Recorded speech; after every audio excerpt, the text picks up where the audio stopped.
because Facebook is totally dependent on the U.S. State Department, the intelligence services, and to some extent, the long-range threat of the Pentagon to protect Facebook's data monopolies, to protect its advertising revenue, to protect it from laws like the EU Digital Markets Act and Digital Services Act. I was at the State Department when I was called by 9 Google lobbyists, who told me that the number one threat to Google's business model over the next 5 years is the EU Digital Markets Act and Digital Services Act.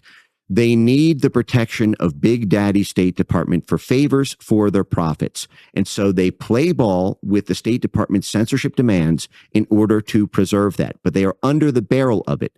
And people like Mark Zuckerberg right now are feeling like they're at their wits' end because they gave the State Department and they gave the Biden administration everything they asked for in terms of censorship demands, and they're still being bullied by them. Mark Zuckerberg said that he regretted the Censorship Act actions 5 months ago on Joe Rogan, so it's no surprise. But the fact that he would do it to the Republican chairman of the House Weaponization Committee, and the fact that he said he's no longer supporting Democrats in this election cycle, signals to me that he fears the blob now and feels like the Harris administration's continuity of the Biden administration's pressure policies, that there's no amount of flesh that he can give up as a pound to satiate their bloodlust, and that he's turning, if not towards Trump, then towards something that's against that. It's big government teaming up with big corporations specifically to deprive Americans of access to those platforms.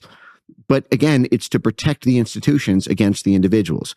It's to protect this this constellation of cloistered foreign policy institutions and their international agenda installed at a regional level on every plot of dirt on earth from being opposed by people who might vote against them organically in a free and open information market.